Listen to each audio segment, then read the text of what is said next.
They didn't know I was still awake. That's the only reason I heard it. Through the thin wall of the guest room, her voice, sharp and dismissive, sliced through the quiet. Honestly, she's becoming such a burden, always asking about the accounts. Claire, my own daughter, speaking about me as if I were a difficult package to be rerouted. I didn't breathe, didn't move. I lay on the crisp, unfamiliar sheets, hands clasped over my chest. My small travel bag, packed with just a few essentials, sat by the door. Not because I'd planned to run, not yet, but because something in the air told me I should be ready. 6 months ago, I'd sold my small cottage by the lake. My husband, Arthur, had passed 2 years prior, and the upkeep had become too much. Claire and Mark, my son-in-law, had insisted, "Move in with us, Mom. You'll be comfortable. We'll take care of you." I believed them. I wired the substantial proceeds from the sale, minus a small emergency fund, into their joint account. Mark, ever so efficient, said he'd invest it for me, alongside their savings, ensuring a better return. I didn't ask questions. I wanted to believe they loved me enough to make room for me, not just in their house, but in their lives. But love, I've learned, isn't measured in spare bedrooms and promises. It's in the quiet kindness, in whether your teacup is refilled without asking, or if someone actually pauses when you speak. Tonight, I'd had dinner alone in the kitchen. Claire and Mark had gone out, they said, just for an hour, leaving me with a lukewarm casserole. I didn't mind the solitude. I minded the way Claire glanced at her watch when I'd asked about her day, as if even a few seconds of conversation with me were an interruption. I just finished rinsing my plate when they returned, their laughter echoing through the house. I stayed in my room until I heard them head upstairs. It was when I was trying to read, the door slightly ajar because the latch was broken, that I heard it. Claire's voice, that cutting whisper. She's getting forgetful, Mark, and she keeps asking about the vacation house funds. We'll need to handle it soon. I stood frozen for a long time, long after their footsteps faded into their master bedroom. Then I moved, quietly, methodically.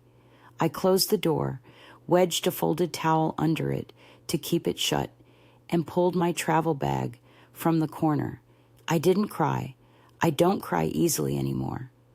But my hands trembled as I folded my worn cardigan, the one Arthur always said made my eyes sparkle.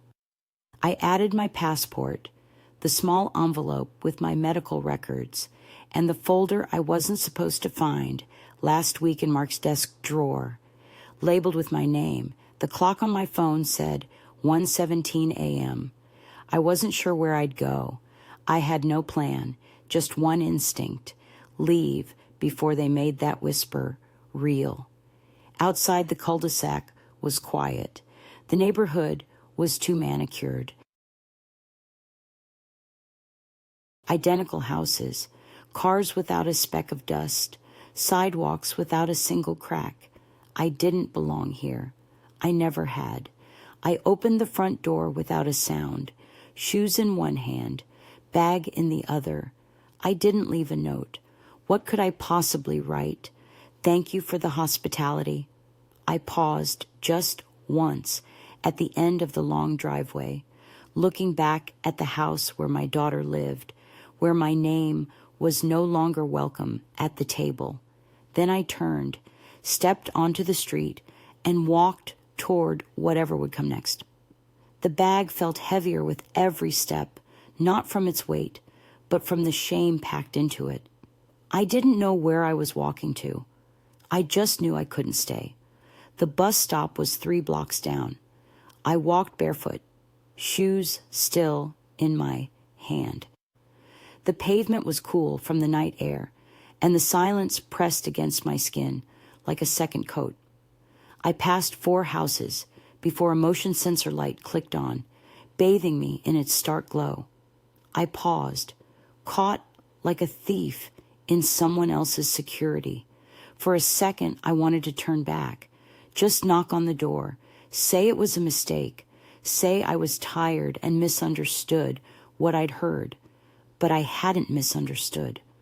Claire's whisper had been clear. She's becoming a burden. And Mark's silence that followed had been even louder. He hadn't objected. Not one word. No, that's too much. No, she's your mother. Not even a sigh of discomfort. Just silence. A silence that said, fine. I sat on the cold metal bench at the corner of Elm and Willow. The last bus would be coming in 10 minutes if the schedule hadn't changed. I hadn't taken public transportation since before Arthur's illness, since before I handed over the last piece of independence I had and moved into a house where I didn't belong. The street was empty. A porch light blinked across the road, but no one came out. I slipped my shoes on and zipped up my thin jacket. Not for warmth, it was early autumn, and the night was gentle, but for the feeling of being enclosed, held together. I glanced at the folder in my bag. I hadn't meant to find it. A week ago, I'd been looking for a pen in Mark's home office drawer. Claire was always meticulous about what was hers and what wasn't. Instead, I found a thick manila envelope with my name typed neatly on the front. No return address. Inside were copies of forms I didn't recognize at first. A durable power of attorney I'd never signed. Financial withdrawals, transfers, investment statements.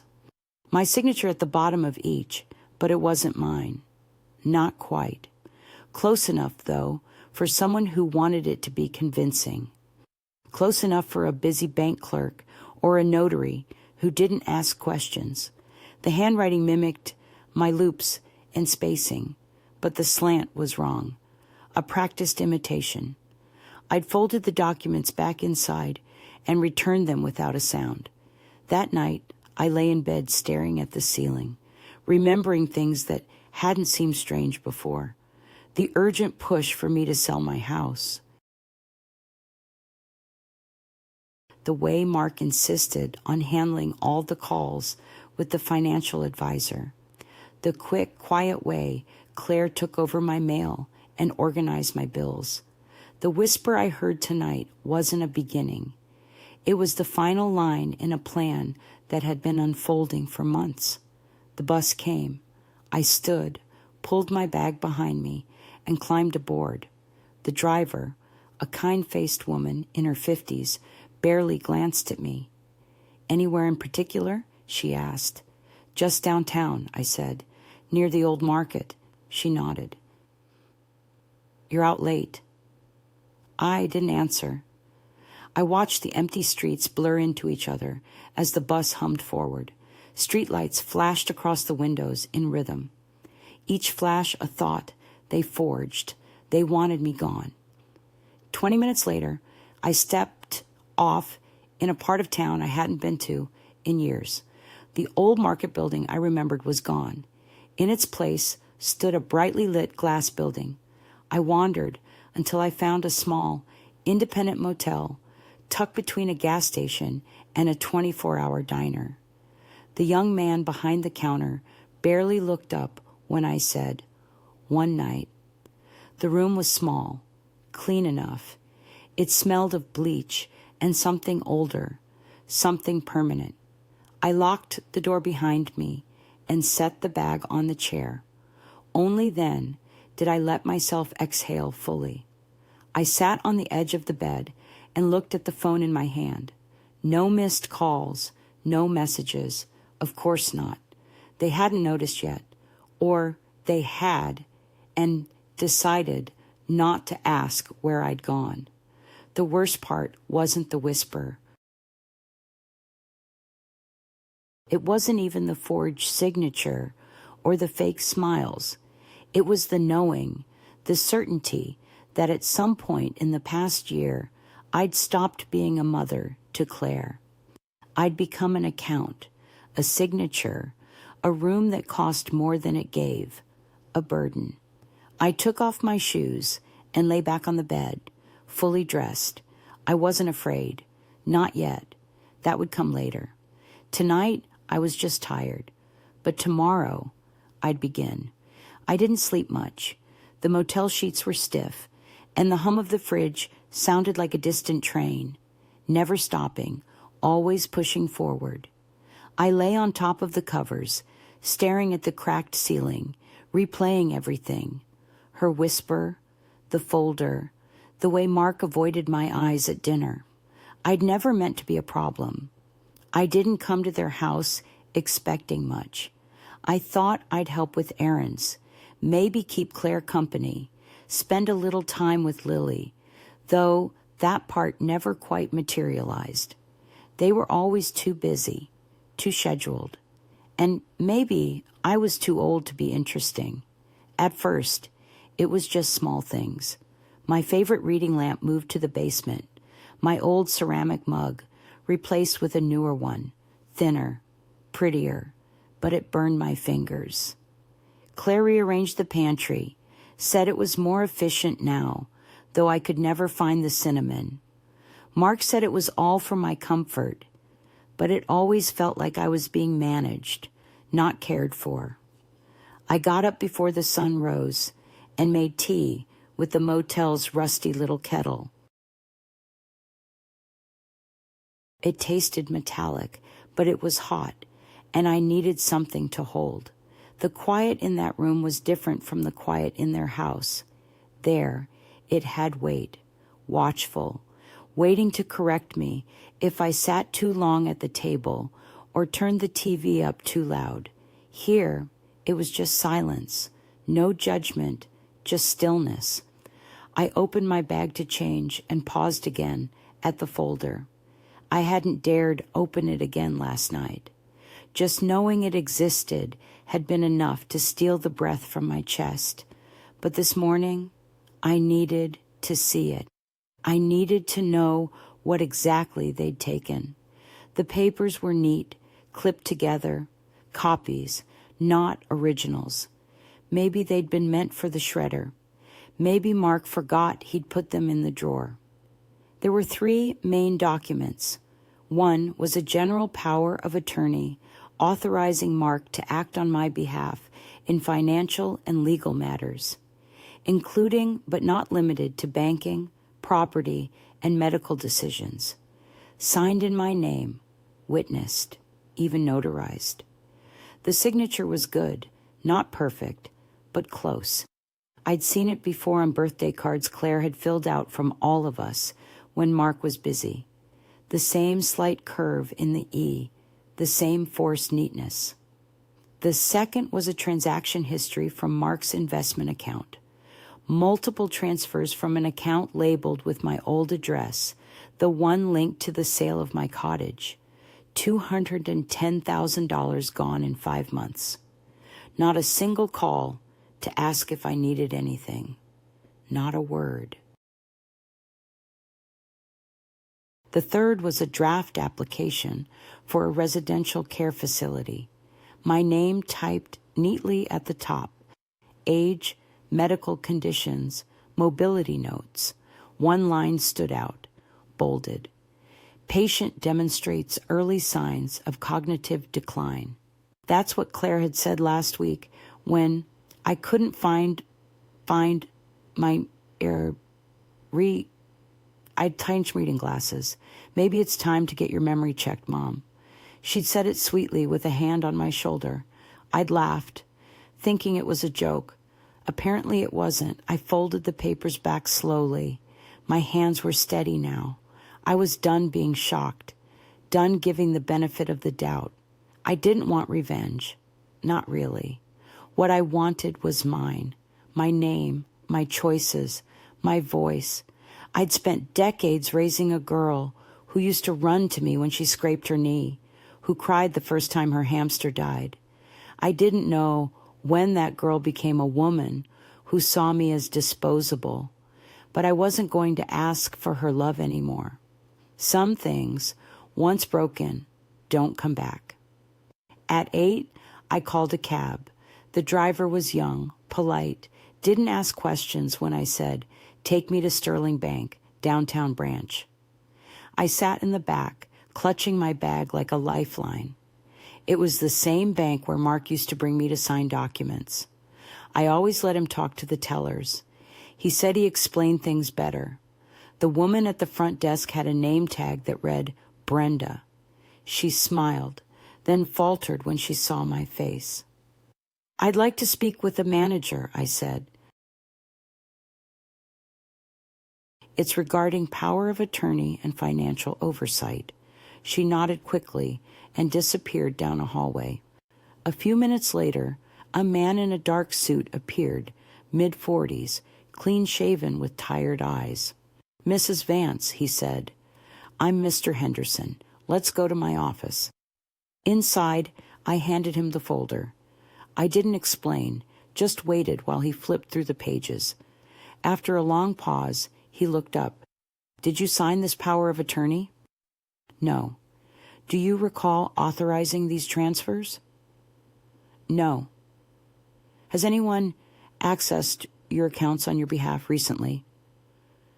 "My son-in-law, Mark Jensen." He nodded, lips pressed into a thin line. "Mrs. Vance, this is serious. Forging a signature on a legal document is a felony, and if these funds were moved without your knowledge, we'll need to open an internal investigation." "I'm not here to press charges," I said. "Not yet. I'm here to stop everything right now." Mr. Henderson leaned forward. "You want to revoke this power of attorney?" "Yes, today, and freeze any access he has to your accounts. Everything. Cancel automatic payments. Shut down shared access. And I'd like to move the remaining funds to—" I took a breath. I hadn't decided this part until that moment, but suddenly it was clear. "To a new account in my name only. I'll need help setting up secure access, and eventually I want to transfer control to someone else, but not my daughter or son-in-law." Mr. Henderson nodded. "We can absolutely do that." We spent the next hour reviewing everything. Every payment Mark had authorized, every form Claire had notarized through a friend. It wasn't just theft. It was an erasure, quiet, polite erasure. By the time I left the bank, it was almost noon. My feet ached, my back protested, but I stood taller. This was the first day in months I belonged to myself.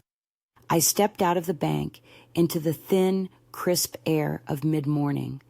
The city had begun to stir in full, cars honking, people brushing past each other with paper cups and phones pressed to their ears. I stood still for a moment, holding my jacket closed at the collar, unsure what to do next. I hadn't thought this far ahead. I hadn't thought beyond the bus bench, the motel, and the man at the bank who told me gently but firmly that what had been done to me wasn't just unkind, it was illegal. But legal or not, what do you do when your child looks at you and sees only liability? I walked for blocks, slowly, until I found a bench tucked under an old oak tree across from a public park. I sat, the bag beside me, and rested my hands in my lap. The folder was there, folded neatly, but I didn't need to look at it again. I could see every word burned behind my eyes. I didn't feel sad. That would come later, maybe. What I felt was a hollow sort of clarity, the kind you get when the noise dies down and all that's left is the truth. It wasn't about the money. It was about being erased. About the way Claire smiled and corrected me when I told a story at dinner. About how Mark started talking about long-term care options within a week of me moving in, about how my bedroom door didn't lock, about how my mail began arriving already opened, about how I hadn't received a birthday card from my granddaughter in 2 years, not even a call. They thought I was fading, easy to move, easy to silence, and maybe I had started to believe that too, until last night. A gust of wind pushed fallen leaves across the sidewalk. I pulled my jacket tighter. I hadn't brought enough for cold weather. I hadn't thought I'd be outside for more than a day. I wasn't sure if I had a place to go now, but I had control again. That was more than I'd had in months. A woman with a stroller walked past me. She glanced at me, then looked away. I wasn't offended. I didn't want pity. I just wanted to sit in this strange, empty quiet and figure out what came next. My phone buzzed in my pocket. For a second, I didn't move. I just stared straight ahead. Then I pulled it out. The screen lit up with Claire's name. I let it ring until it stopped. Then came the message. "Mom, where are you? Please call me." I didn't answer. I didn't owe her that. A few minutes later, another message appeared, this time from Mark. "We woke up and your room was empty. This is really unfair. You're scaring the kids." I stared at that one longer. The kids scared? They hadn't said 10 words to me in the last month. They avoided me in the hallway like I was a bad smell, and now they were scared. No, Mark was scared. Scared that his nice little plan was crumbling. Scared that the old woman he meant to silence had slipped out the front door with a bag and a secret. Good. Let him be scared. I closed the messages without responding. I didn't know what to do next, but I knew who I needed to see. There was a name on a card Mr. Henderson, the bank manager, had given me. A lawyer, someone who could walk me through the rest of the process, someone who could help me make sure this wouldn't happen again. Her office was 5 blocks away. I stood up, stretched the ache from my back, and pulled my bag along behind me. It rolled noisily over the cracked pavement. The receptionist was young, with a soft voice. "Do you have an appointment?" "No," I said, "but Mr. Henderson from Sterling Bank told me to come." She nodded and disappeared through a side door. A few minutes later, a woman in her early 40s came out. Tailored jacket, soft gray eyes, not much makeup. She extended her hand. "Mrs. Vance, I'm Miss Davies. Mr. Henderson called. Come with me." We sat in a private office with tall bookshelves and heavy curtains. I opened the folder one more time. Ms. Davies read through everything slowly, her eyes narrowing. When she finished, she looked up at me and said, "I'm so sorry."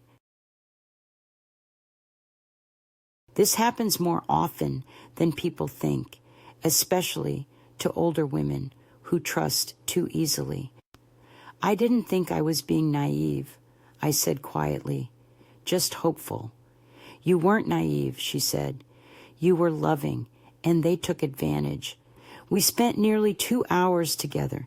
She explained my rise, what the forged documents meant legally, what actions could be taken. She used words like fraud, financial exploitation, elder abuse. I nodded through them, though they sounded like someone else's life. I wasn't ready to talk about court. I wasn't sure I wanted to, but I did want protection. "I want a new will," I said. "I want everything rewritten." She didn't blink. "We can do that." "And I want to transfer financial power to someone else, not my daughter or son-in-law." "Do you have someone in mind?" I thought of Lily, my granddaughter, who had quietly slipped a note under my door last week, a drawing of a flower. Kind, reliable. She'd visited after Arthur died, brought me books, and didn't ask about money. Yes, I said. "My granddaughter, Lily. I'll call her." Miss Davies began drafting documents while I sat there sipping the lukewarm tea her assistant brought in. Her office was warm and smelled like old leather. For the first time since the motel room, I felt something settle inside me. Not peace exactly, but footing. I was still standing. When I left her office, my phone had 4 missed calls, all from Claire, and 1 voicemail. I didn't listen. Instead, I turned the phone off, let them wonder, let them sit in the silence for once, let them feel what it's like to wait for a call that never comes. The sun had started its slow descent by the time I stepped out of Miss Davies' office. I stood on the sidewalk for a moment, blinking at the light. My bag rolled behind me like a tired companion. I hadn't eaten all day, but I wasn't hungry.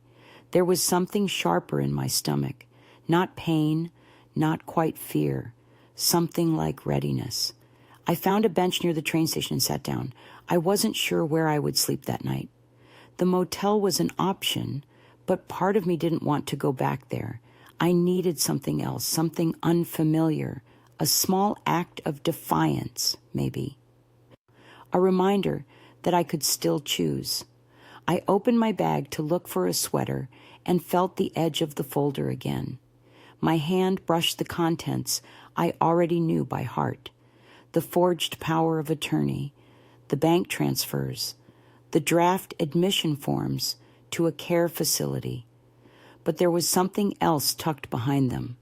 A second envelope, sealed, heavier. I didn't remember packing it. It must have been there by accident. Or maybe Mark had left it in the drawer without realizing. I opened it slowly. Inside, more forms. Property records, loan applications. One was a refinance agreement on my old cottage, dated just 2 weeks after I moved in with Claire and Mark. I stared at it, then looked closer. The house hadn't been sold once. It had been sold twice.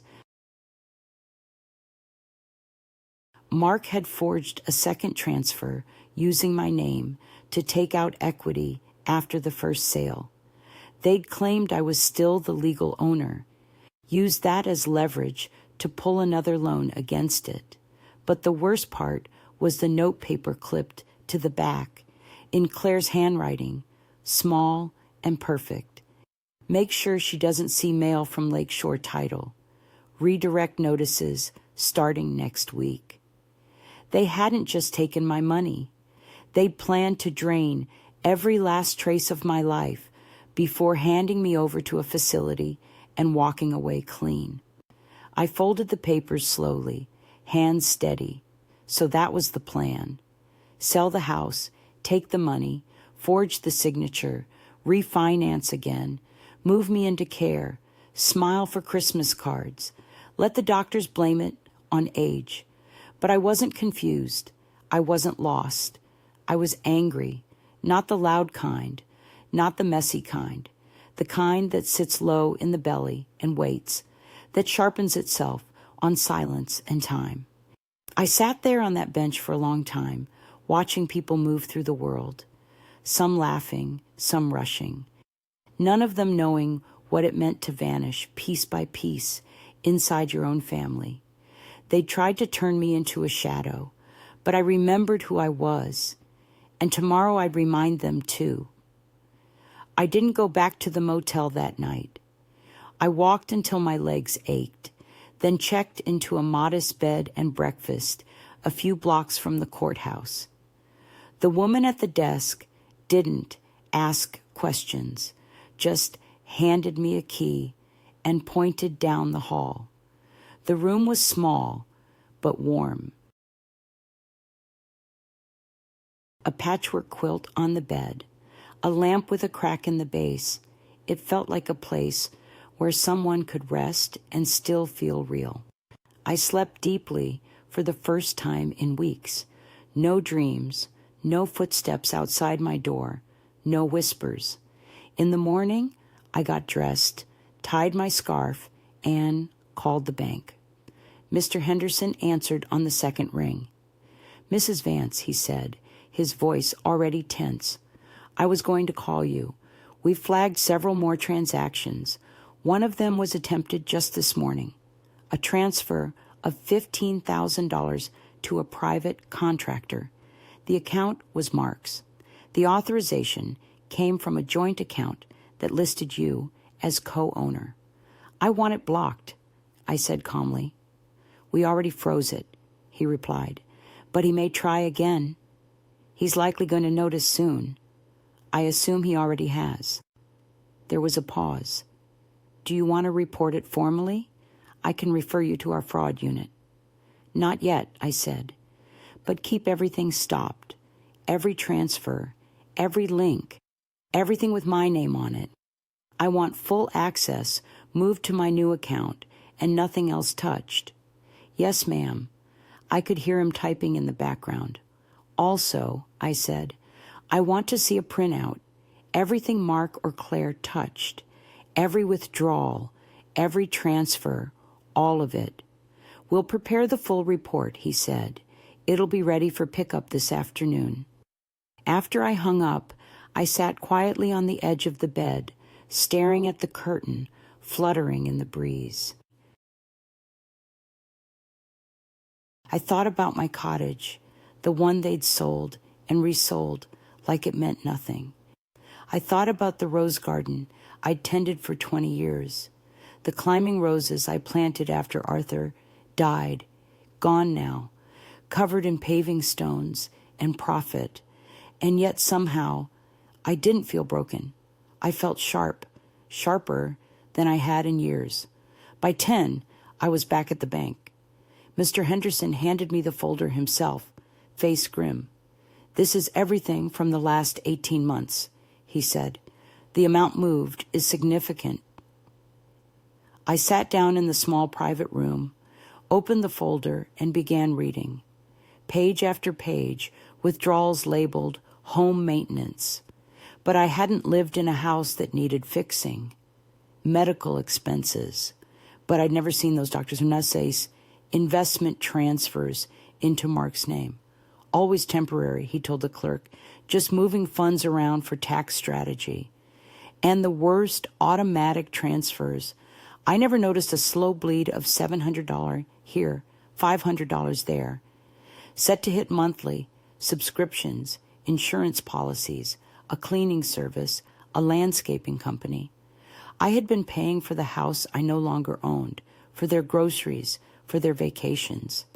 One line made my hand go cold. Tuition, Crestwood Academy, annual. I stared at it. That was Claire's niece's school. Not even family, just someone they wanted to impress. I turned back to Mr. Henderson. "I want all of this stopped," I said. "It's already done," he assured me.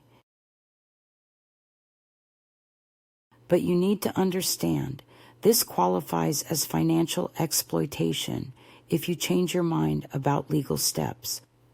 "I'll handle that part separately," I said. He nodded. "Would you like help setting up alerts so you can see every transaction going forward?" "Yes, and I want physical statements mailed to my new address. No online access, no sharing, no digital trail." "Understood." He left me in the room for a few minutes while he finalized the changes. When he returned, he had a card in his hand. "One more thing," he said.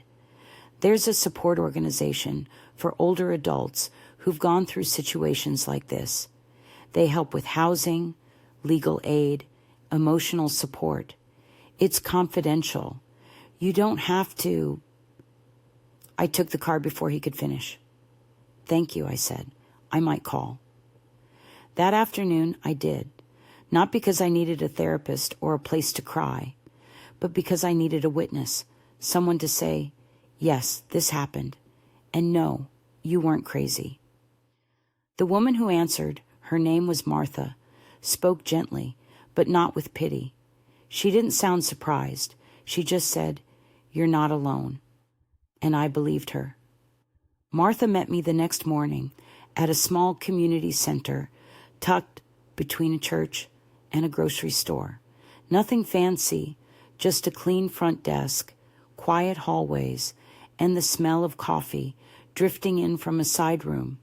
She was in her 50s, with silver-streaked hair and soft eyes that didn't blink away from pain. "You must be Eleanor," she said, shaking my hand. "Come on back.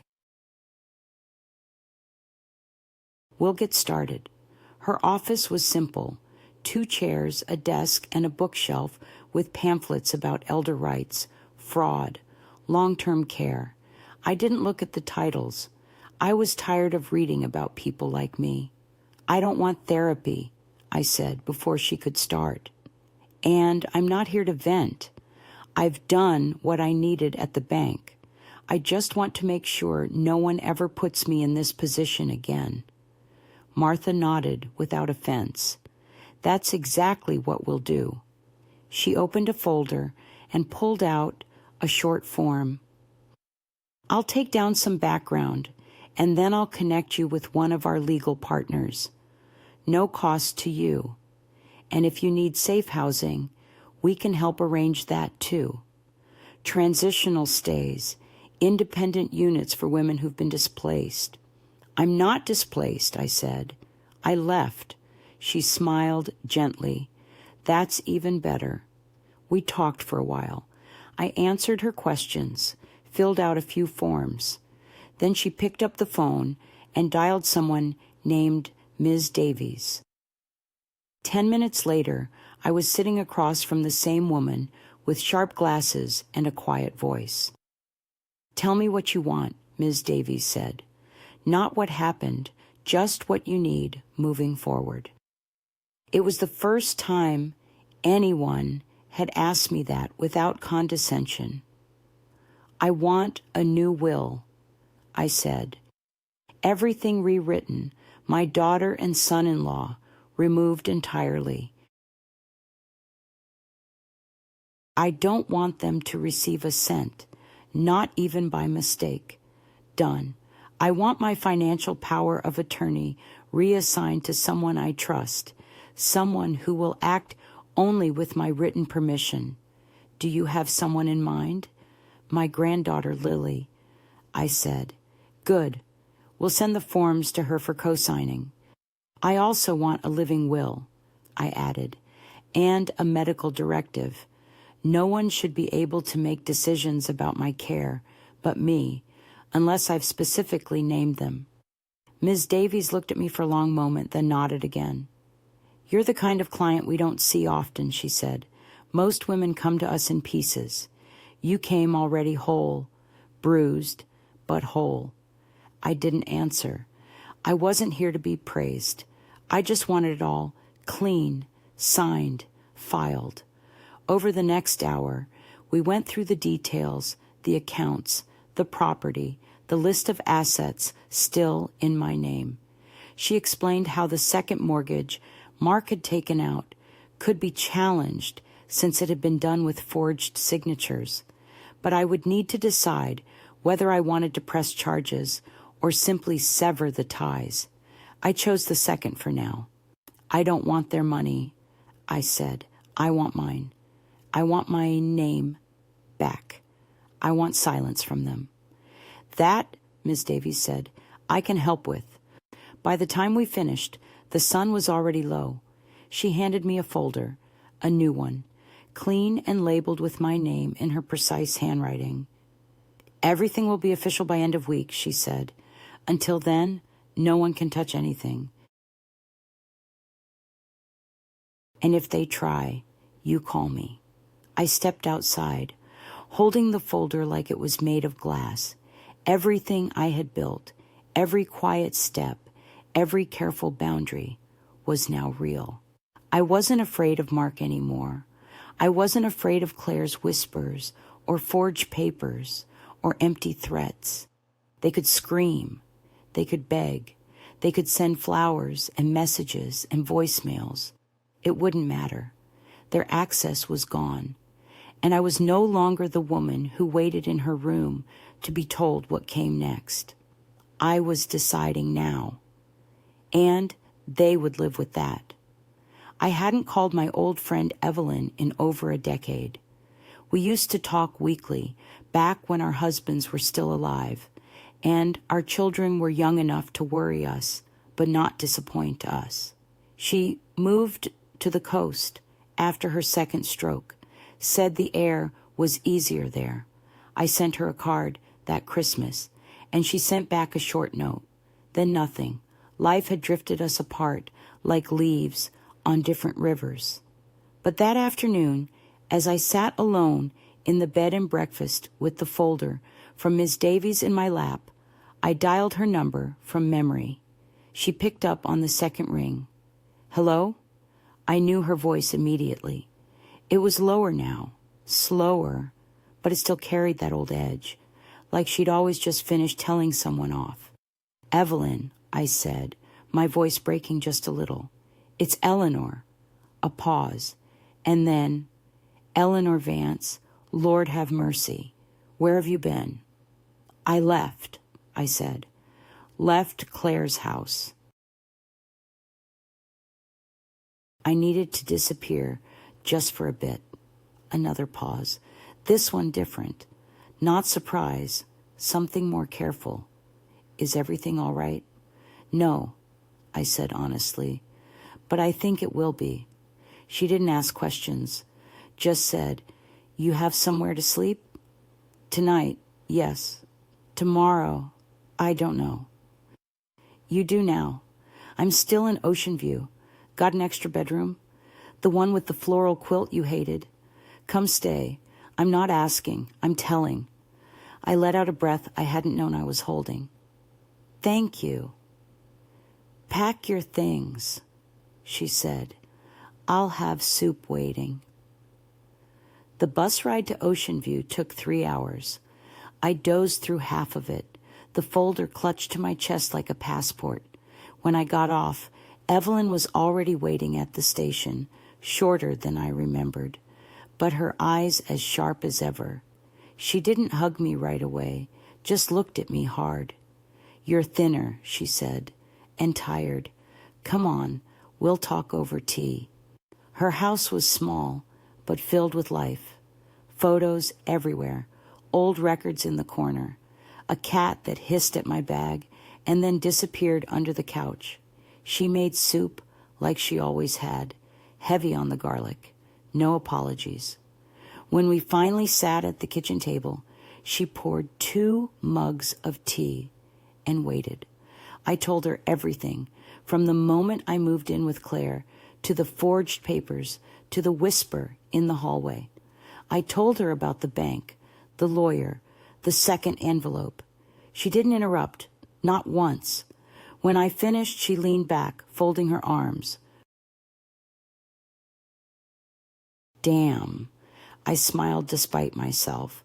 And here I thought my son-in-law was the king of cruelty. She added, yours sounds like he could teach a course. It's not just him, I said. Claire let it happen. She watched it happen. That's what breaks me. Evelyn nodded.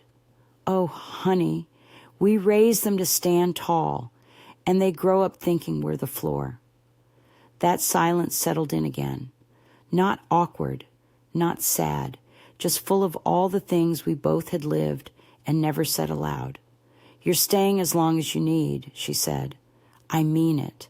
And if you want quiet, I'll give you quiet. If you want to scream into the sea, I'll hold your coat. I laughed, a real laugh, the first one in longer than I could remember. That night, she gave me the room with the floral quilt after all. And as I lay in bed, listening to the waves through the cracked window, I felt something unfamiliar return to my chest. Not safety, not yet, but something close. The phone started ringing just after 8 the next morning. I let it vibrate once, then turned it face down on the nightstand and walked out to the porch, where Evelyn was already sitting with her tea and a wool shawl draped around her shoulders. Let me guess. she said, without looking at me. Your ghost just realized it's missing. I didn't answer. I sat beside her, wrapping my hands around a warm mug she'd left for me. The ocean was calm that morning, the air salted and damp. My bag sat untouched in the corner of the guest room, and for the first time in weeks, I didn't feel the need to unpack or plan. I just existed. The phone rang again, then again, 6 times in the next hour. All Claire. No voicemail, just the name flashing over and over as if urgency could erase what she'd done. She's not worried about you, Evelyn said. She's worried about whatever access you've taken with you. I nodded. I already knew. Later that morning, I turned the phone on, silent. Messages began to stack one by one. Mom, please call me. We're worried. Where are you? Mark's panicking. I need to talk to you right now. This has gone too far. I watched them appear without feeling much. Each word read like a script. I could already hear her voice, tense, controlled, maybe even a little hurt, as if I'd betrayed her. I didn't reply. Instead, I went into the kitchen and helped Evelyn chop vegetables for lunch.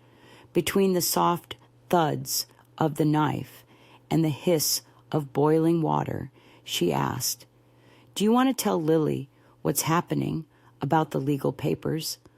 "I will," I said, "when it's time." "And the rest of them?" "I'm done talking to people who only listen when they need something." She nodded, dropping carrots into the pot. My phone buzzed on the table. I didn't move. That afternoon, a new message appeared, this one from Mark. "This is getting out of hand. If you don't return Claire's calls, we'll have to take other steps.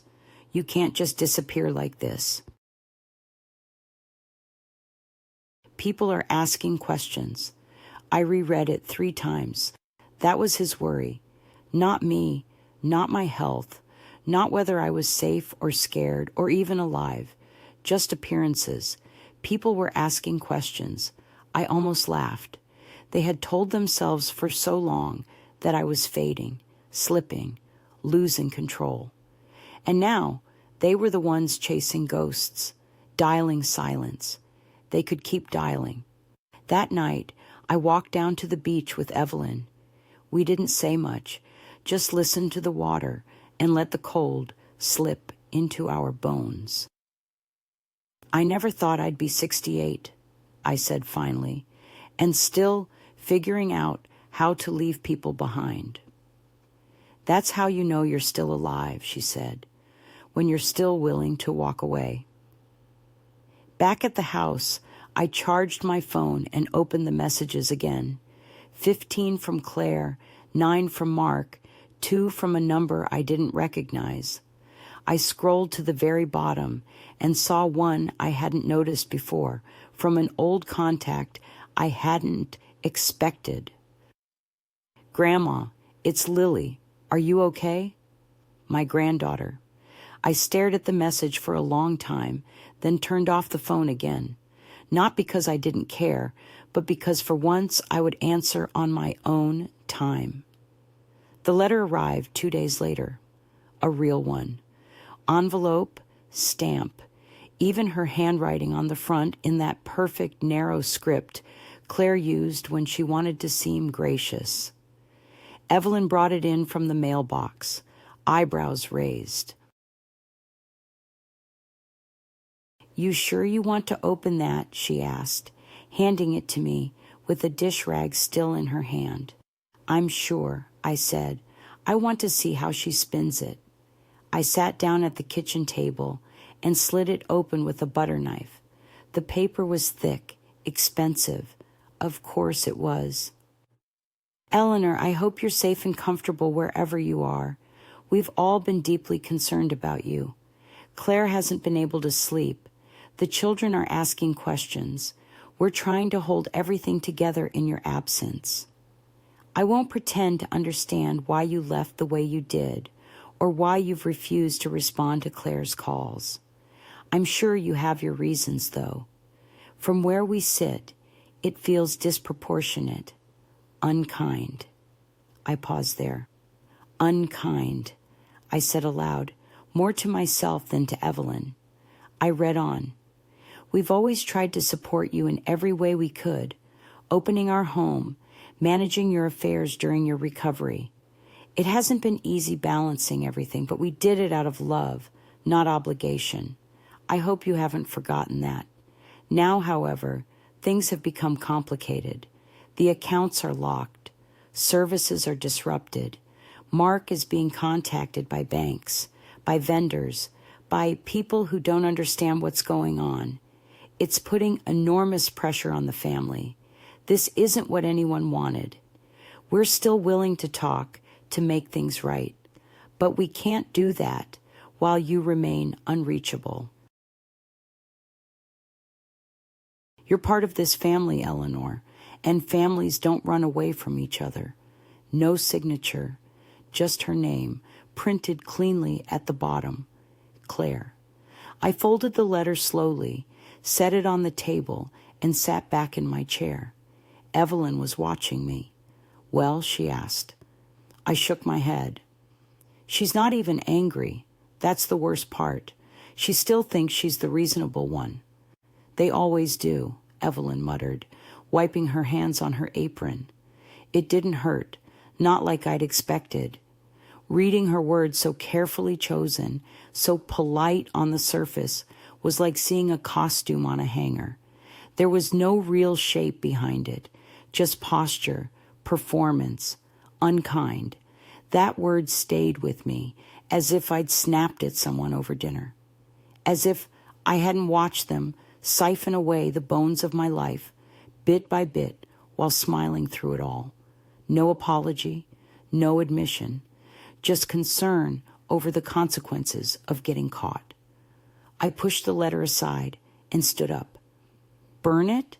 Evelyn asked, already reaching for the matches. No, I said. Let it sit for a while. Let it feel ignored. The next morning, I wrote no reply. I made breakfast instead, washed the dishes, took a walk by the shore. Let them talk. Let them wonder. I wasn't part of that house anymore. Not their plans, not their polite lies. I had no more to say, and that finally was enough. I met her by accident. I was coming out of the corner store with a loaf of bread and a small jar of jam when I saw her drop a stack of folders in the parking lot. Papers scattered in the wind like birds startled from a tree. She bent down, frustrated, chasing them with one hand while the other held her phone to her ear. I didn't think, I just moved. I set my bag on the curb and helped gather the pages, pressing them down under my hand until she could grab them. She looked up, out of breath. Thank you, God, thank you. She was young, mid-30s, maybe. Her jacket had a patch on the shoulder, Coastal Senior Services. We stood up together. You okay? I asked. She smiled, sheepishly. I will be. I've got 3 appointments today. I'm behind, and the copier broke this morning. But that's not your problem. Thank you again. She reached for the last page, glanced at my face, and paused. Wait, are you Eleanor Vance? I blinked. Yes, her smile softened. I thought so. Martha mentioned you from Elder Services. That's right, I said carefully. How do you know Martha? I work with her sometimes. I'm a field coordinator, housing and outreach, mostly. She shifted the papers into one arm and held out her hand. I'm Maya. We shook. I didn't expect to run into you here, she added. I actually read your intake report last week. You're kind of famous in our office right now. I laughed despite myself. That's never a good sentence. No, seriously. Most people in your position stay quiet. They let it happen. You didn't. You drew a line. It was either that or vanish, I said. Maya looked at me for a long moment, then reached into her coat and pulled out a folded piece of paper. I probably shouldn't be mixing business and groceries, she said, but I have a unit, safe housing, 1 bedroom, no stairs, quiet building. It's usually reserved for emergency placements, but I think you qualify. I looked at the paper, then at her. What's the catch? No catch. It's yours for up to 6 months. No rent, utilities covered. You'd have privacy, freedom, and strings. She shook her head. Just one. You check in with me once a week, not because I don't trust you, just so you're not alone. I didn't answer right away. I watched the wind move through the trees behind her, the way the sky had turned pale and wide. A place of my own, not borrowed, not conditional. I took the paper. I'll think about it. Of course, she said, take your time, but don't wait too long. Places like this don't stay open. 2 days later, I moved in. It wasn't fancy. Small kitchen, older carpet, a window that stuck when you opened it, but it was mine. I unpacked my bag slowly. No rush. Each folded sweater, each notebook, each pair of socks felt like it had earned the right to be there. Maya came by the next morning with fresh towels and 2 mugs. Just in case you want coffee with someone, she said, or don't. We sat for a while.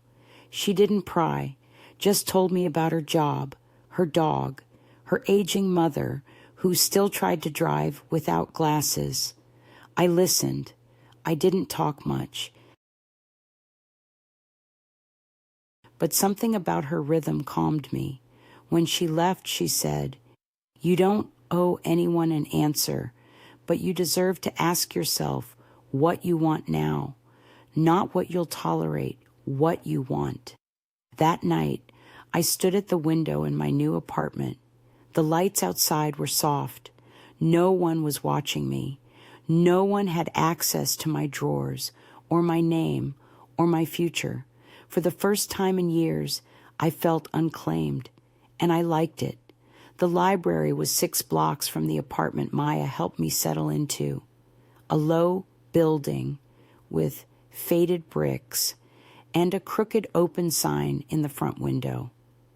I found it one afternoon when I was walking without purpose, which I'd started doing often.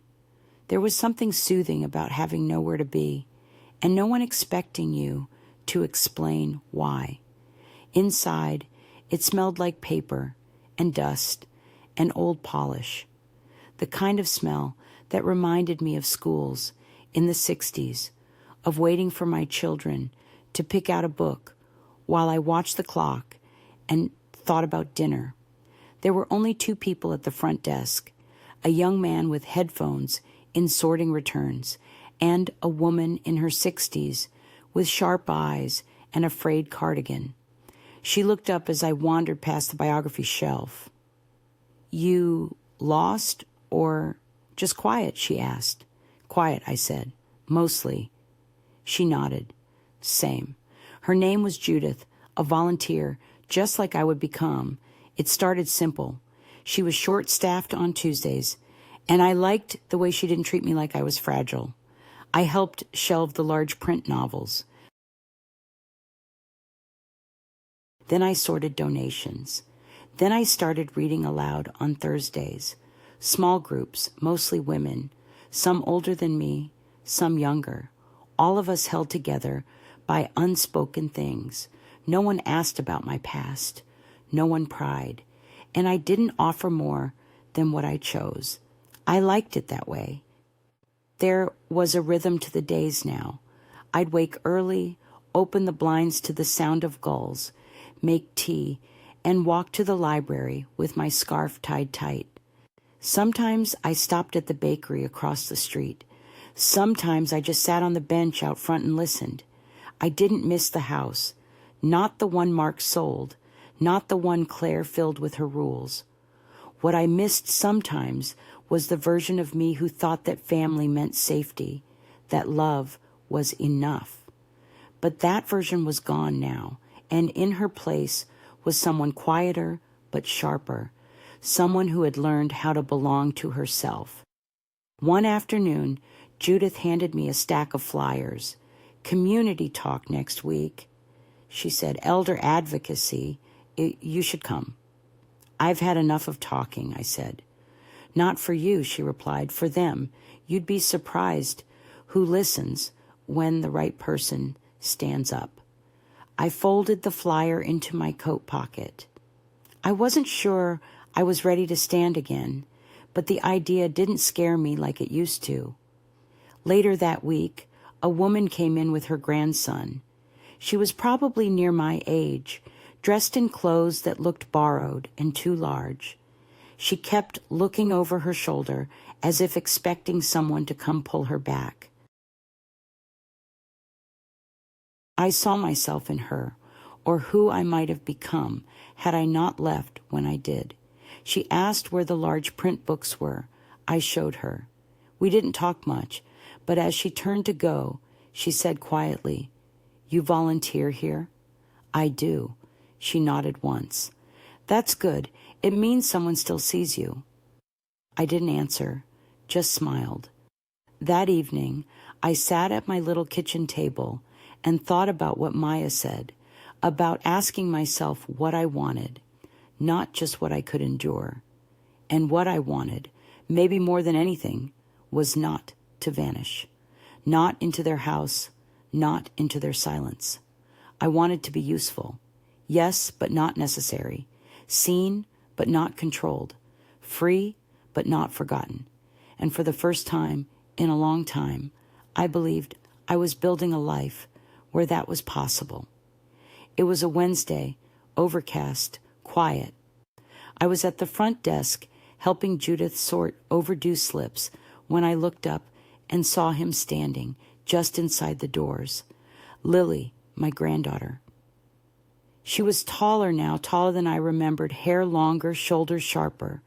Still just a girl in some ways, but the kind of girl who was learning to carry things quietly. She wore a denim jacket too thin for the season and held nothing in her hands. I froze. Judith followed my gaze and leaned in. "Want me to send her off?" she asked. "No," I said softly. "Let's see if she came as herself or as their messenger." Lily spotted me and walked over. Slow, uncertain. I stepped out from behind the desk. She stopped a few feet away. "Hi," she said. "Hi."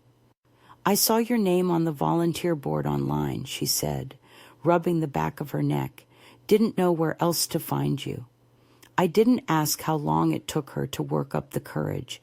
I could see it on her face, the same expression Claire had when she was 14 and broke a neighbor's window, but told the truth anyway. "Do your parents know you're here?" I asked. "No. You tell them if you want to, but I'm not calling anyone." She nodded, looked down. "I didn't come to defend them," she said. "I don't even know everything they did, but I know you left, and I know it was bad. And I think," she looked up again, eyes a little red, "I think I should have asked more before." "You were a child," I said. "It wasn't your job." "Still," she said, "you were always kind to me. I should have at least said goodbye." That did something to me. A small tear along a seam I thought I'd already stitched shut. "Would you like to sit?" I asked, gesturing to the reading chairs by the window. She nodded. We walked together in silence. She didn't touch her phone, didn't fidget, just lowered herself into the seat and waited. I sat across from her. We looked at each other for a long time. "You were the only one who remembered my birthday last year," she said. "You sent that little wooden bird. I never told anyone, but I still have it. It sits on my desk." "That's good," I said. They told me you were tired, that you needed space, that you were confused sometimes. Her voice cracked slightly at the last word. I didn't correct her. I didn't need to. She looked at her hands. I don't know how much they took or what they did, but I know how they talk when they think no one's listening. And I remember how you looked at dinner sometimes, like you were underwater. That was the truest thing anyone had said to me in months. She didn't ask me to come back. She didn't try to fix it. She just sat there, awkward and sad and real. I'm not asking for anything, she said. I just wanted you to know I still think about you, and I'm sorry if I didn't show it sooner. I reached across the table, not quickly, and laid my hand gently over hers. She let it stay. We didn't speak for several minutes. Then I said, you don't have to choose sides, Lily. You just have to choose what kind of woman you want to be. She looked at me, and I saw her face shift, not into guilt, not into shame, but into something closer to understanding. I'm trying, she said. I believe you. Eventually, she stood. I didn't walk her out. We'd said what we could, but just before she reached the door, she turned back. Can I come again, just to visit? Yes, I said, if you come as yourself. She nodded. Then she left. I sat back down, the afternoon light slanting across the room. And for the first time since I'd walked out of that house in the middle of the night, I felt something open in my chest. Not forgiveness, not yet, but maybe the beginning of it. The letter came in a white envelope with a firm black logo in the top corner. Sterling and Associates, LLP. No return address, just the name. I didn't open it right away. I made tea first, sat by the window with the envelope on the table in front of me like it might start talking if I looked at it too long. But it stayed quiet. Letters like that always are. The real noise comes after. I opened it with a butter knife. No rush, no shaking hands. The letter inside was 5 paragraphs long, neatly formatted, signed in blue ink. Dear Mrs. Vance, we are writing on behalf of our clients, Mrs. Claire Jensen and Mr. Mark Jensen, regarding recent actions taken involving shared financial accounts, property, and legal responsibilities. Our clients have expressed concern over the abrupt nature of your departure, your decision to block account access without prior notice, and the potential legal ramifications of these actions. They are particularly troubled by the absence of communication and the emotional distress these changes have caused to the family, including minor dependents. I stopped there. Minor dependents, I said aloud. They're 11 and 14, not orphans. I kept reading. Our clients are open to resolving the situation amicably and suggest a mediated conversation with legal counsel present to discuss a path forward that is respectful to all parties. Should this invitation be declined, we may be forced to explore legal avenues to ensure proper accounting and access regarding shared financial and family matters. We trust that you will act in good faith and respond within 14 days of receipt of this letter. It ended without warmth, just a signature and a deadline. I folded the paper slowly, placed it back in the envelope, and stood up. The tea had gone cold. 2 hours later, I was sitting across from Ms. Davies in her office again. She read the letter silently, lips pressed together, pen tapping once against the folder on her desk. When she finished, she placed it down and looked at me. You okay? I'm not surprised, no, but I'd hoped they'd at least pretend to apologize. I shrugged. They did in their own way. They're sorry I woke up. Ms. Davies didn't smile. She never did when the subject was Claire and Mark. This letter isn't a real threat, she said. It's a push, an attempt to intimidate you into backing down, into giving them a seat at the table again. They don't get a seat anymore. Good, she said, because you have every legal right to protect your assets. Everything we've done is above board. If they want mediation, we can say no. If they pursue action, we respond formally, but I doubt they'll follow through. This is a bluff. They don't want court. They want silence. Well, I said, leaning back, they can have silence, just not on their terms. Ms. Davies pulled a form from the drawer and handed it to me. Just in case, she said. Statement of intent. If you want, I can file this with the court. Preemptive. Makes your current standing harder to challenge. I signed it without hesitation. No flinching. No looking for Claire's face in the air around me. She wasn't in the room anymore. Not in my thoughts. Not in my decisions. Ms. Davies slid the form into her file. They're not used to the version of you who says no, she said. I'm still getting used to her myself. You're doing fine. As I left her office, I walked slower than usual. Not from age, from certainty. I was no longer acting from fear, no longer reacting. This was the part of the story where I had already left the house, already reclaimed my name, already built a room of my own. And now I was simply closing the doors behind me, letting them knock if they wanted, but I wasn't letting them in. The days are quieter now, not empty, just quiet in a way that feels earned. Mornings start with the same slow ritual. Kettle on the stove, window cracked open to let in the cold, soft sounds of gulls or passing feet. Some days I walk to the library, some days I don't. No one asks me to justify either. I still see Maya once a week. She brings muffins or paperwork. And we sit at my little table and talk about ordinary things, tenant meetings, her dog's ruined couch, the strange things people leave in the building laundry room. She never asks about Claire. She never brings up Mark.